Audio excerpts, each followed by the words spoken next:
Hello, friends, and welcome to your very happy Monday edition of the Kings of Anglia Ipswich Town podcast. The sun is shining at Heath Towers. Ipswich Town are back up to second in the league. And friends, is that the police? I'd like to report on murder. The 11 men of Charlton were battered at Portman Road on Saturday, 6-0.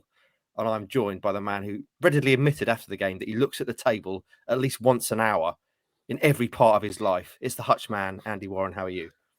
Mate, it feels like that. It really does. How many points clear? When's the game in hand? What's the goal difference again? Just constant. And every time you look at it, recently, it just feels good for Ipswich. It really does. And they were relentless at the weekend. It was brilliant. Absolutely brilliant to watch. They're a really good football team. They're not too bad, are they? I'm starting to they're think all right. They're half decent this side. That they might be capable of doing something. Hutchie, elephant in the room. Kieran McKenna, he's lying, isn't he? When he doesn't look at the table. Of course he bloody looks at the table. How can you not look at it? Just a little glance. Of course he is. The sentiment is bang on, and I completely believe that laser focus, the tunnel vision, is there from them. Completely believe that. But he's looked at the table.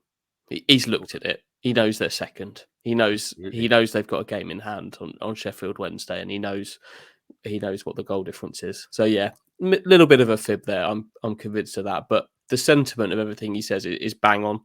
And I'm completely convinced that tunnel vision and just complete focus on themselves is what's got them to this point. So we'll let him off. We'll let him off. Hopefully, last game of the season, he'll come out and say, "I'm looking at the table now, baby." And boy, it looks good. It's not really a very K-Mac thing to do, that is it? Stu and I were talking at the weekend, and imagine if we did our jobs and just did not look at the league table for the entire season. Just we tried to do it like that, and just oblivious. We got to this point and decided to look at mid-April. It's great. they're in a good position, or during one of the other League One seasons, it's been okay. It feels good, and then you suddenly look 11th. Yeah, really, wow, really, whoa. That stings. Okay.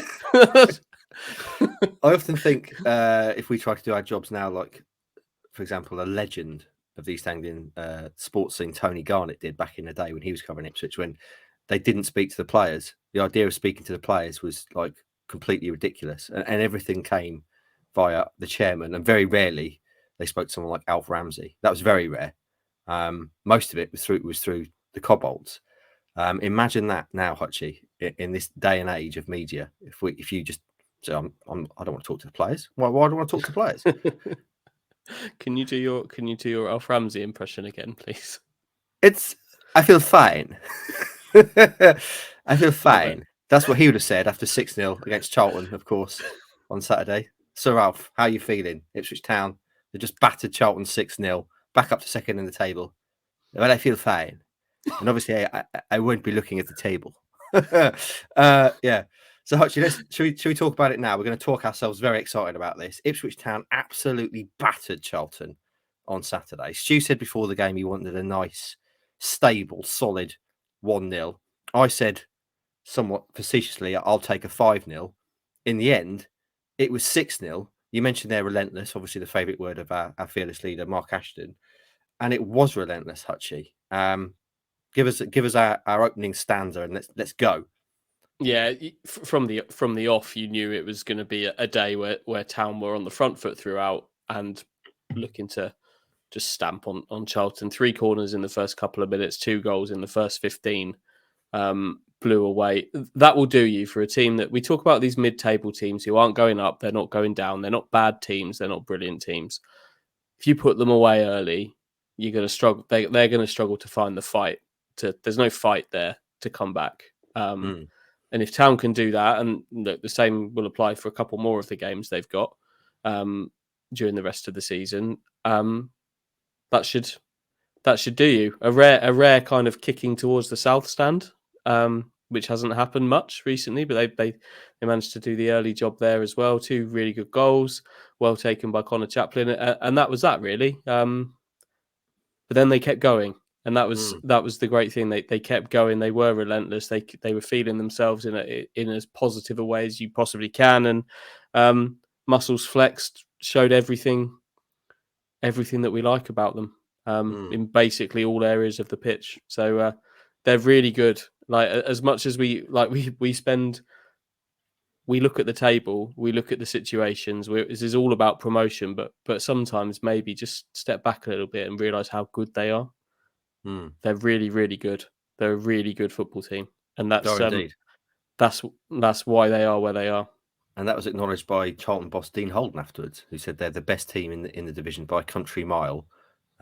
We didn't lay a glove on them. They pulled us apart, destroyed us essentially, and that's what happened. We've heard a lot of that, haven't we? From managers after games, but yeah, he really meant that. Yeah, like sometimes obviously his team had just been slapped 6-0, but a lot of the managers after games, you kind of, they're the best team in the league, and I'm sure they say that about all the other girls. They say that about all of them. But this, I think he really meant that. That they're not top of the table, and I think they are the best team. Like, we watch them every week. We don't watch all of the others, but they're really, really good. Really good. They just need to finish the job now. In that spirit, Hutchie, have you seen, at least in recent times, anything sexier than Nathan Broadhead's scoop pass for the second goal? That, we're both big basketball fans, and that's the sort of thing you would see in a basketball game, isn't it? That kind of no-look, fancy Dan pass to set up an opportunity. It was absolutely extraordinary stuff. Like an alley-oop. Yeah. Like, it looks great on... the replays look great, but honestly, watch that in real time in the stadium, and I don't think Stu saw it, because he has his head down at certain points doing the live blog. He had his head down at that moment. He didn't see the assist first time, but I was just like, whoa. And then I caught the eye of one of the analysts, and we both, one of the town analysts, and we were both like, like the finish was great. The finish from Chaplin was great, but that little scoop just to play him through into so much space was just class. Like, this is going to be a podcast of us just waxing lyrical, isn't it? Just like, strap yourselves in. We are going to be talking very excitedly about town for 45 minutes to an hour. Yeah, that there's nothing else to do but that. But that was just such a good goal. Broadhead had so many touches like that during the game. He had another sort of period of play where he worked the ball in, I think, from left to right, and like glided past two and then knocked it through the legs of a third. And he's class. He's added a layer of class to this team that's taken them to another level. And combine that with someone like Chaplin, who's lethal. Good things are going to happen. The first goal was great too. Like, Connor after the game said that he kind of felt like he maybe should have shot earlier, but I think the fact he didn't is why he's so good. That he took the ball out from under his feet and found that space to finish in the other corner. Not great defending from Charlton for that one, but two really good goals. And like I say, I think if you can get 2-0 up against a team in Charlton's position, you've done your job. And Town had, but they kept going. Just going back to that scoop pass, Hutchie, is that the sexiest thing you've seen at Portman Road since Selina's goal? I mean, I'm trying to think of individual moments of brilliance that make you go like involuntarily go, ooh, that American Psycho gif where he's going, ooh, that one. Never seen it. Okay. Of course you haven't. I genuinely haven't.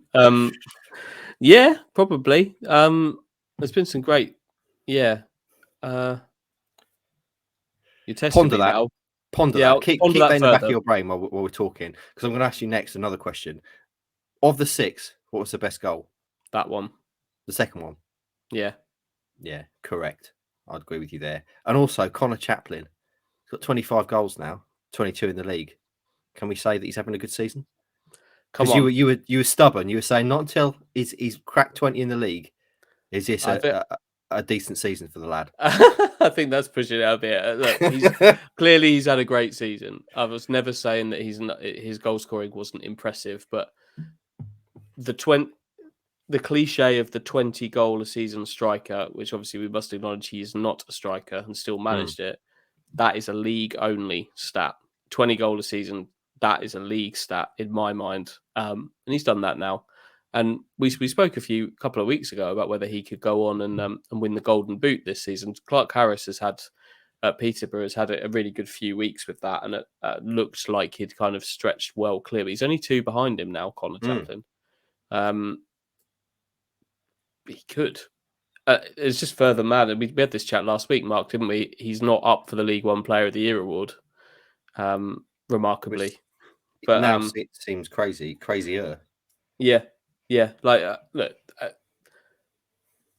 it is mad to think that he's not, but he's not. But we know how good he is, and he's had a decent season. He's had a decent campaign, I'd say. He's not doing bad, much like the team. They're half decent, capable of doing things on the day. Hutchie, last week we spoke about player of the season on that note, and you cast your vote for Sam Morsey. Now, clearly, this is only a few days later, but now Chaplin's just buried a hat trick. Any kind of second thoughts there about if Chaplin ends up on, I don't know, 30 goals for the season, which is entirely feasible, would you change your vote there? Yeah. I mean, you have to. I think the vote actually closes tomorrow, so you have to cast that vote tomorrow. But Morsey would be my pick for player of the season. But like I said last week, Chaplin is like a paper's width behind that. Morsey, I thought, was incredibly good on Saturday. Just throughout the entire course of the season, Morsey would be my pick. But I think Chaplin will win it, and I think that's absolutely fine. He's been brilliant. He's a great ambassador for the club. Obviously, this all happened on the club's foundation day, which he's a trustee of. Couldn't have been written any better that he'd be the man that would score the hat trick, and would be a worthy winner of that. Of course he would. But for me, Morsey's been the extreme constant leader in there, and would probably get my vote for it. But Chaplin is, he's been very, very good. He's a worthy winner of it. Can we pause now also, Hutchie, for some Big Fred appreciation? Because it would have been very, very easy for Ladapo's head to drop, given when Hurst came in January, Freddie was in decent form. And obviously he'd been in and out of the side all season anyway. But now it appears, certainly from the evidence of the last few games, that he is kind of very much in that backup role now. And, Hurst had obviously been in excellent scoring form as well. So it would have been really easy as a football player to go, don't really fancy this. I'm meant to be the main man. That's why I'm here. I'm scoring all the goals. I'm the leading scorer before Chaplin exploded. Why aren't I starting? But he's not done that. And then he comes off the bench and he could have had a hat-trick himself, actually. And two of the goals were fantastic.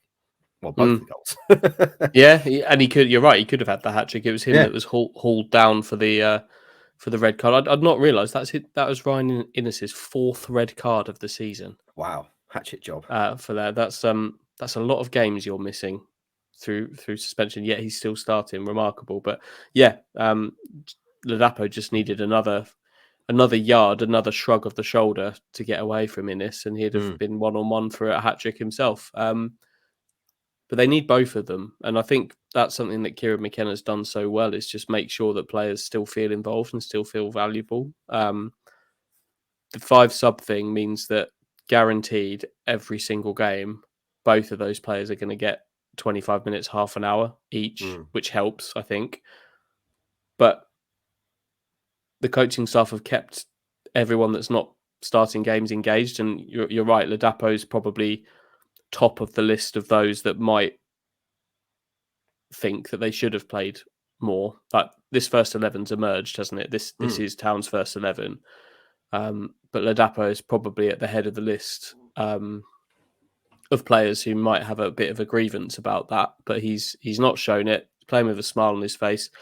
The crowd love him. But neither of the goals were my favourite Ladapo moment of the weekend. I don't know if any of the highlights picked this up, but when Kyle Edwards hit the post in the lead up to that Leif Davis 6th goal, Freddie Ladapo found that absolutely hilarious that Edwards didn't score. He found that so funny. He was I could see he was just laughing so hard, trying to like pick Edwards up off the floor, just laughing at him. That was my favourite Ladapo moment of the weekend. That shows a man that's pretty comfortable in his role and what he's being asked to do. And both of those players are going to have big moments in these last 5 as well. Both strikers, and the fact they've got 2 of them that are so capable is another reason why Town are going so well.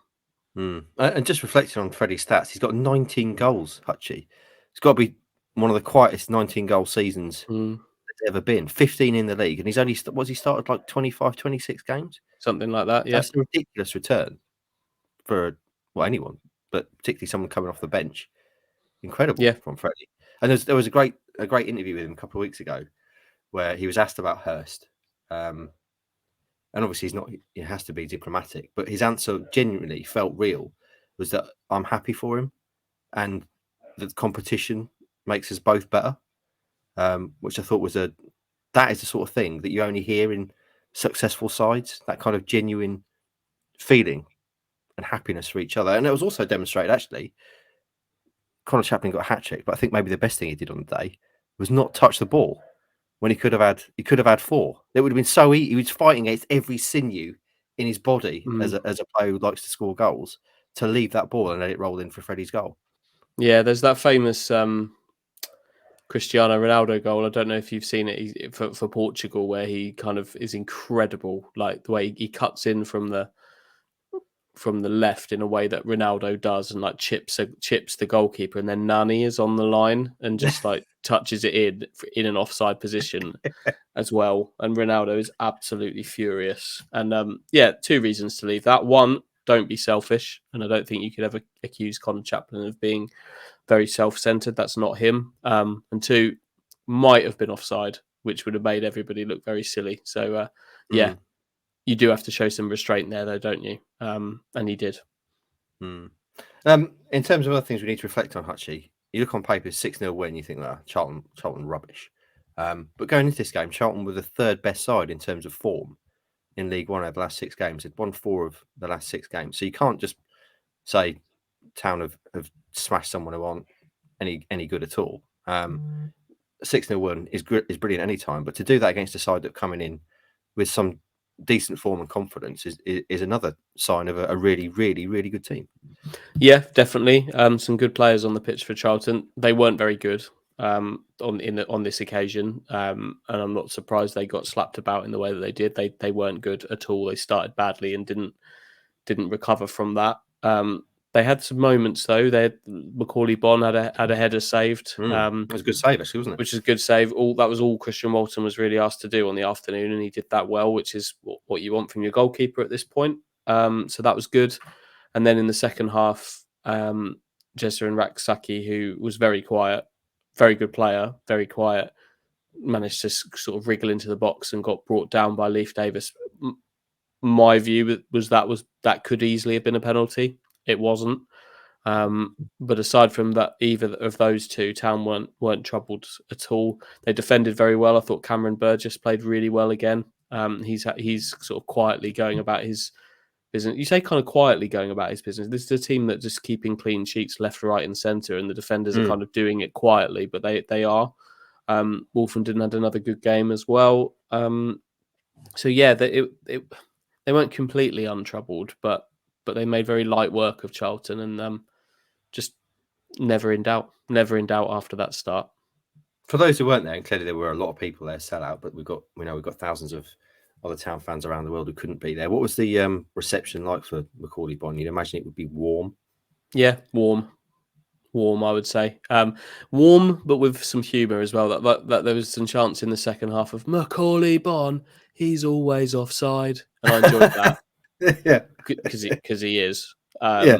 a major flaw in his game. That, but yeah, before kickoff, I think when his name got read out, it's nice warm applause. Just happy. I think some people. I don't think you can't not wish him well, can you? Like obviously not on the day. It'd be. He made some comments before the match about wanting to celebrate a goal if he scored it. I've got no problem with that whatsoever. Some people might, but for me, I've got no issue with that at all. But yeah, you can't not wish him well. I'm just sad that that things haven't kept going for him after the start of that loan spell. I always thought it would be difficult for him to what would come next after that. It's proven that way, but we'll see where he's at next year. He's only on a short-term contract at Charlton, so we'll see which way that goes. Can we talk, Hutchie, about those comments about celebrating goals? Because this is something that winds me up on a wider scale.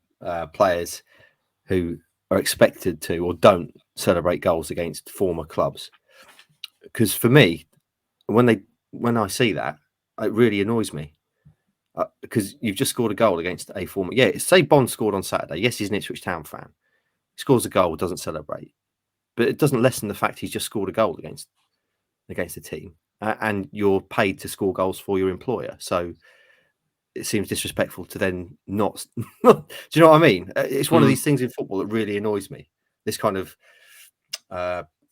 expectation that players won't celebrate goals or shouldn't celebrate goals against former clubs or clubs they support, whatever. Yeah, I think there are levels to that, and there are scenarios where you might expect someone to be a bit more respectful. Like if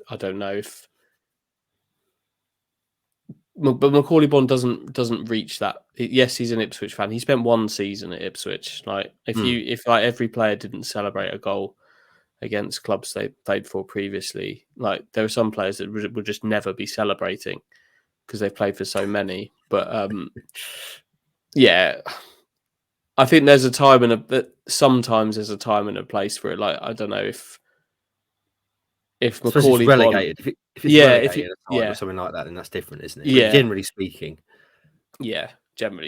like if I was a Charlton fan and Macaulay Bond scored 3 goals in the last 14 or 15 months, so like needs to celebrate his own achievements, I think. And yeah, I would rather players celebrate. There are some occasions where I'm fine with it. Like if you're playing against a club that you have served for a very, very long time and the goal that you've scored against them has some quite dire consequences, you don't need to rub it in their faces. You don't need to celebrate in kind of a aggravating way, but your job's to score goals for your team. So exactly. Celebrate with your fans, please.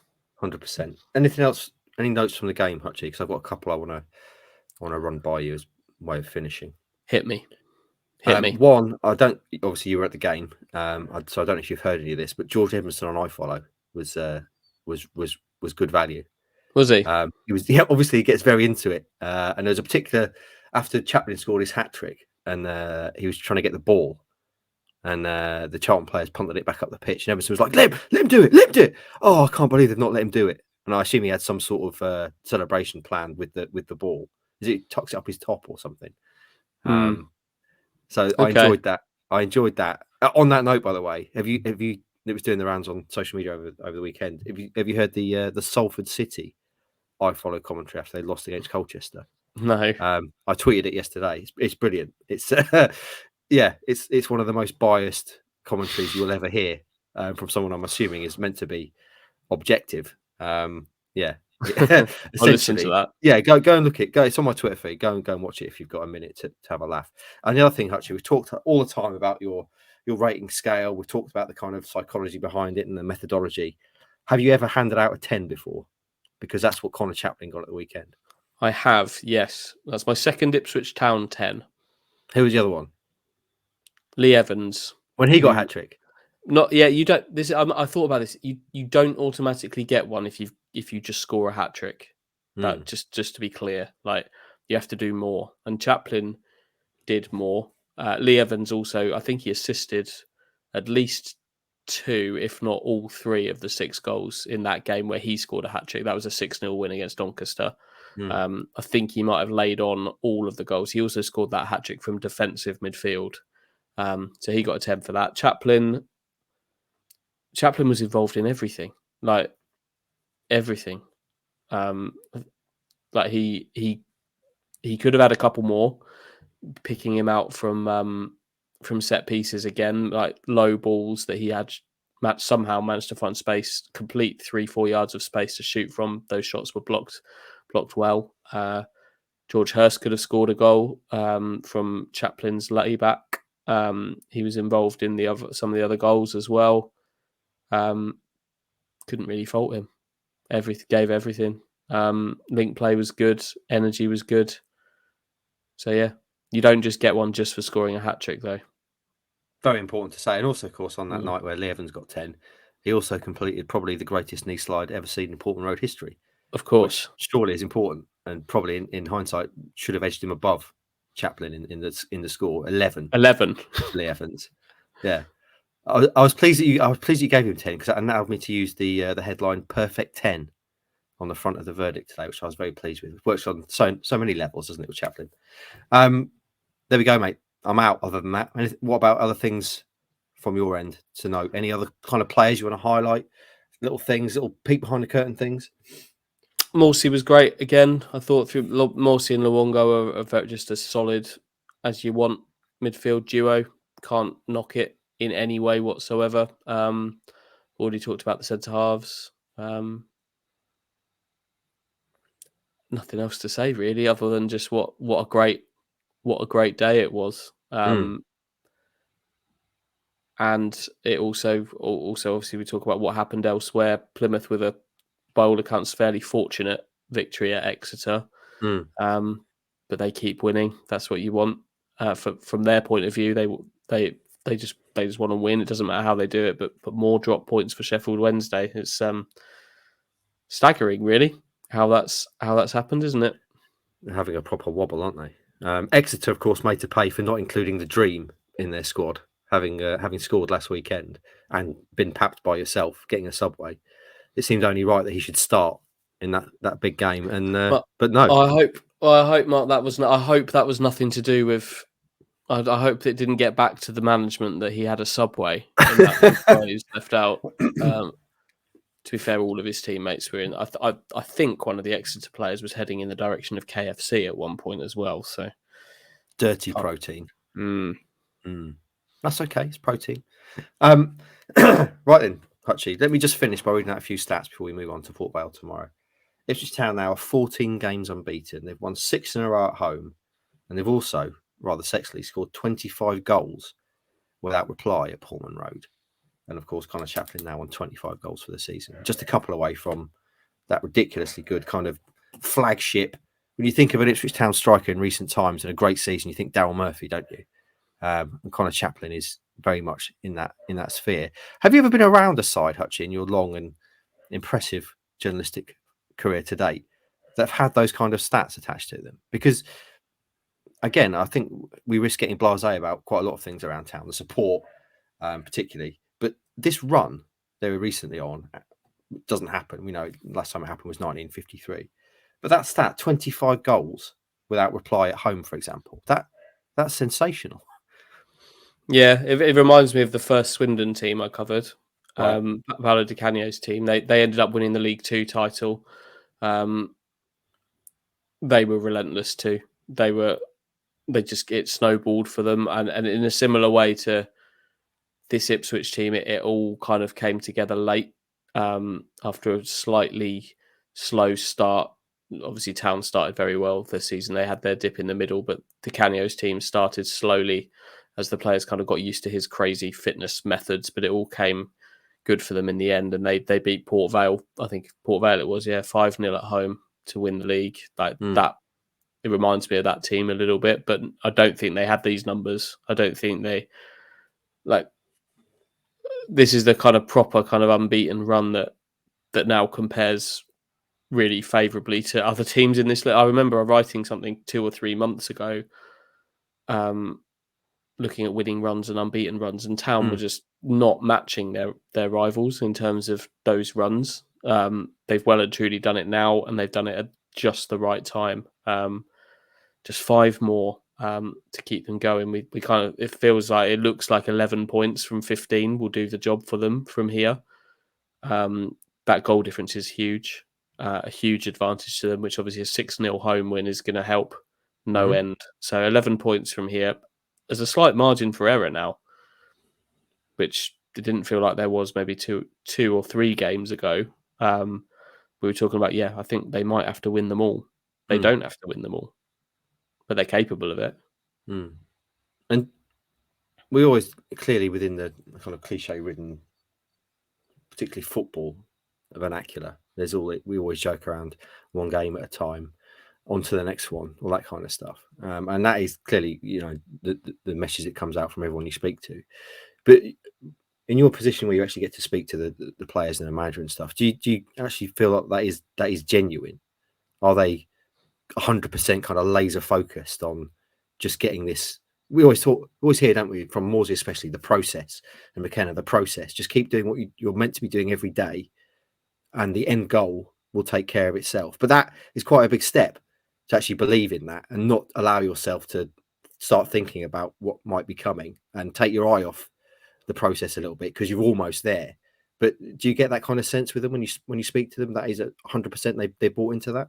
Definitely, I believe them. Players have said this over years and years and years, haven't they? But and you don't believe them. This team is just so. This team, this squad, the coaching staff, they're so different on so many different counts. That you believe them, and it's working for them. I guess that's the main thing. It like whatever they're doing, and you do believe the way that they're describing it, but whatever they're doing is working for them. So no, I do. Long may it continue. And in that spirit, Hutchie, on to the next one game at a time. It's Port Vale tomorrow night at Portman Road. Now you'd expect already that this would be a town win. There's been some news come out of Port Vale this morning, which adds even more fire to that. They've decided to part company, is always the word now, isn't it? But they've sacked Darryl Clark. They're on a terrible run, 2 wins in 18 games in the league, and they've slipped right down the league. I think they probably are going to survive, but they're only 6 points above the drop zone down in 18th. This is just another one, isn't it, Hutchie? Keep that consistency. Roll over Port Vale.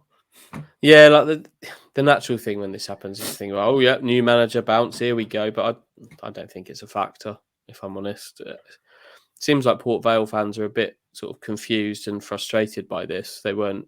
It wasn't kind of on their agenda that they were hounding Darryl Clark out. He's the man that got them promoted during a time where he was having some really, really, really difficult and sad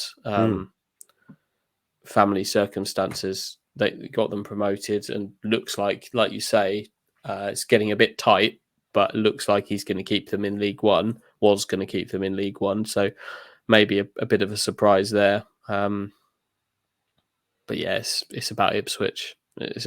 These games are all about Ipswich. They're about what they do. If Town do what they did in the opening stages of the game with Charlton on Saturday, then it could go the same way. Who knows? But yeah, it's the opposition, particularly in this game, isn't something feels like a massive factor.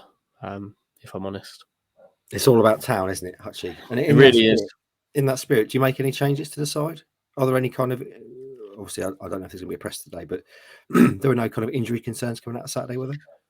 I didn't really realise it. That Harry Clark was a bit stiff and bit tight when he came off. I think a bit hobbly, by the sounds of things. So he's one that is at least a question mark. We'll see. I guess Broadhead obviously missed a game with that ankle. Is it going to be all right to go again? I'd imagine it probably is, and you want to play him anyway.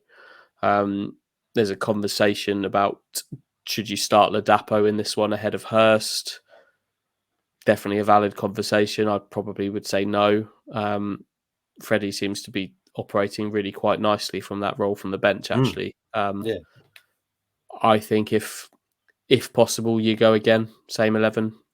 If I'm honest, I don't think there's anywhere where you're looking at it thinking this needs a change.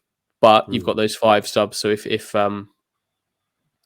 you can start fast, put Port Vale away, then you start taking people off with Saturday at Peterborough in mind. But same again for me, Mark. I've always wanted to ask this, and I'm going to ask it now. You know, we just talked there about cliches and stuff, and the language of football. and the way people talk in football, not too dissimilar from other sports, but certainly in football, there's a very set way that those involved talk about it, the managers, the players, certain phrases that get trotted out all the time, like "we go again" and "on to the next one" and that kind of thing. Do you ever find yourself, Hutchie, in everyday life that kind of seeping into the way you talk? Because I've noticed it particularly with Stu.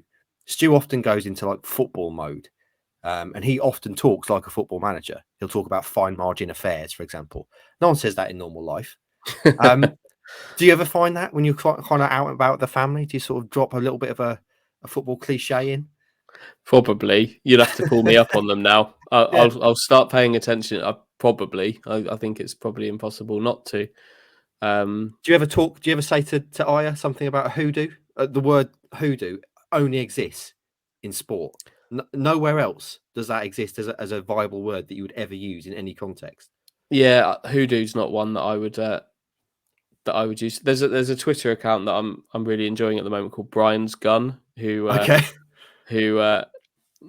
puts together little videos of I'll send you a couple after this. Puts together, it's basically they pick a cliche and then put together clips of just so many football managers saying the same thing. I sent a couple to my wife last night, and she was she actually quite enjoyed them. There was one about a blip, and then another one of Sean Dyche just saying again and again and again that we're a decent outfit. We're a decent outfit. We're a decent outfit. But it's ridiculous. Like, yeah, some of them are absolutely ridiculous. Start pulling me up on them if I do, because I probably do. I've not noticed. It's for me. It's Watson, and it is things like he'll drop fine margin affair into conversation, for example, when we're on here, and that for me is just a sign that he's rubbed a lot of shoulders with a lot of football people. He now talks the language of football. But what I'd be really interested in is if Mrs. Warren or Mrs. Watson could say, actually, you start to talk a bit odd. You know, if you've got friends who are coppers, for example, they talk differently to normal people. I've got a friend who's a policeman, and he doesn't talk like a normal person anymore. Or people who work in PR, they say things like chocker with pre-records, for example, that kind of thing. You know, and it kind of just seeps from your job into you, and you become that thing that you kind of roll your eyes at when you're covering it. Have you got a favourite cliche, Hutchie?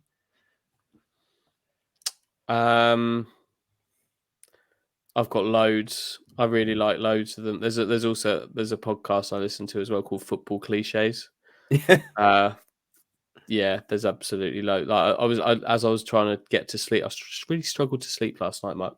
So I went back and listened to an old one of them just to try and sort of calm down and drop off. And it was like a 20-minute discussion about what attributes a football stadium needs to have for you to be able to call it a cauldron. And just think like things like that. There's just so many. Football's absolutely ridiculous for this, isn't it? It's just absolutely rife. Yeah. For the record, I think you need to. There's a specific kind of gradient of seating. The seating needs to be quite steep to be a cauldron. It needs to be complete on all. Portman Road can't be a cauldron. Okay. It needs to be complete all four sides. Quite a steep gradient, and ideally have some kind of pyrotechnics. You need pyros. If it's a cauldron, you need something bubbling, don't you? And pyros, I guess. Pyros is smoke. Is Portman Road, can it be a fortress, Hutchie? Well, that's down to the team. Yes, it can be a fortress, and it is at the moment. It is a fortress at the moment. Yeah. Is it a happy hunting ground? For Ipswich, it is. For opposition, no. Happy hunting ground. That's another good one. Yeah, superb. Well, let's hope it's not a fine margin to fair against Port Vale tomorrow night, Hutchie. There's not a lot more to talk about today, is there? We've got to about 40 minutes. We've talked very excitedly about Ipswich Town thrashing Charlton. I suppose let's talk about the run end, shall we, Hutchie, before we finish? So they play Port Vale tomorrow, and there's 4 games left. And I mean, Peterborough away looks like a real. Obviously, we know there's Barnsley coming up as well, but Peterborough away on Saturday looks like a real tasty one, doesn't it? Given the form they're in. I know they lost at the weekend, actually, didn't they? At Cambridge, which no one saw coming. But do you know what, Hutchie? In a derby game, all bets are off, aren't they? Form goes out the window, Mark. Exactly, it does in the derby. So yeah, absolutely. Yeah, that one's always looked tricky. Ipswich have always it's been tricky for Ipswich at Peterborough. Kind of been rubbing up against each other for most of this League One time in certain ways, helped by Darren McAntony basically always talking.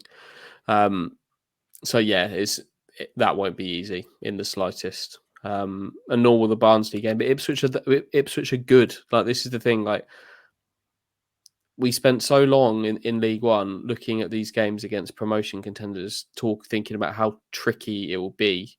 But they've just been to Bolton, and they've just been to Derby, and they've won both of those games. Ipswich are really good. They can win both of them. They might not. They might lose one of them. They've got that fine margin now that they can fine margin for error. Yeah. But they're capable of going to both of those and winning. They have to get rid of Port Vale first. They have to do that job. If we do have a press conference this afternoon, which we're still waiting to know if that's happening. I think it probably is, but if that does happen, I'm sure that's what Kieran McKenna will be saying. That it's not, and that's the right approach. It's the cliche, but it's the right approach. They have to get the job done there before you can even think about Peterborough and Barnsley. But they are capable of winning both of those games. So, and that's why you feel so good and feel so confident about this team, because they're really good and they're capable.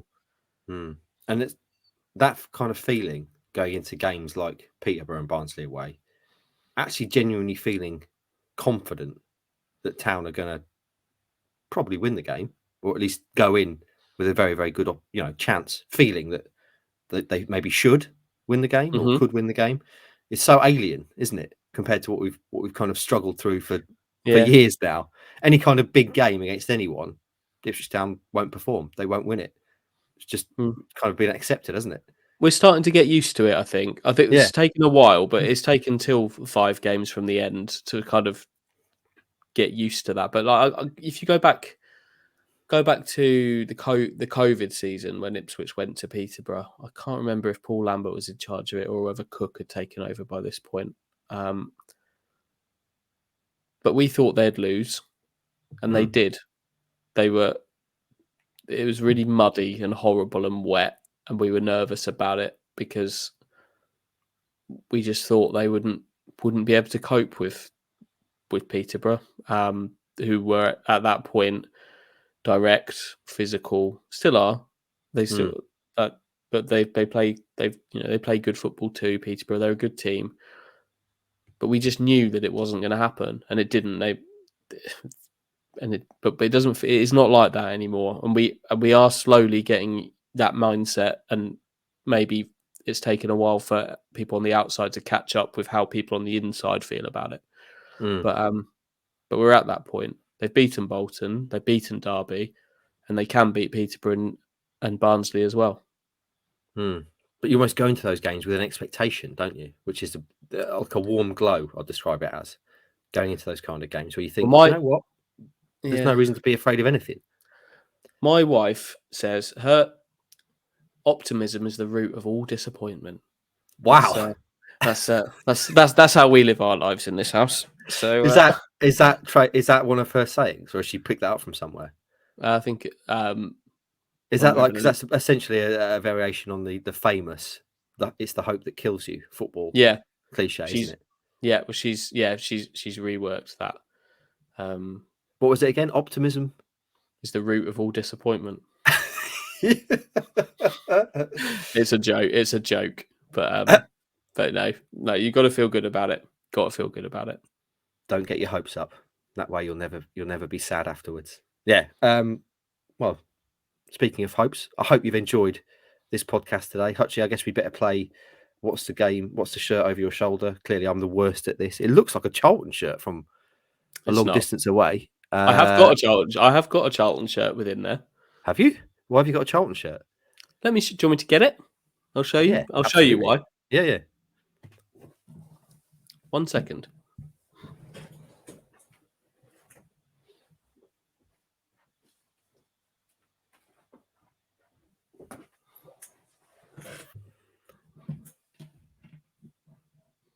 Is it a Matt Holland? Is it a Matt Holland Charlton shirt? Is that why you got it?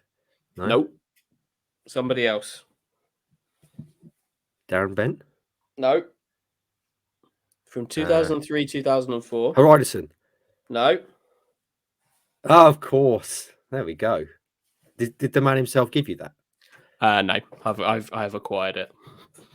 We've got at some point we have to go into depth. I should say, actually, for people not watching, that's a Paolo Di Canio Charlton shirt. Just realised people are thinking, who is it? Tell me. We do have to have a long conversation about what it was like working with Paolo Di Canio, covering that side. What's he doing these days, Paolo? Punditry, Is I he? think, for in Italy, Sky Italia, I think. Would you say he's the biggest character you've ever kind of been involved with in football? Apart from Stu,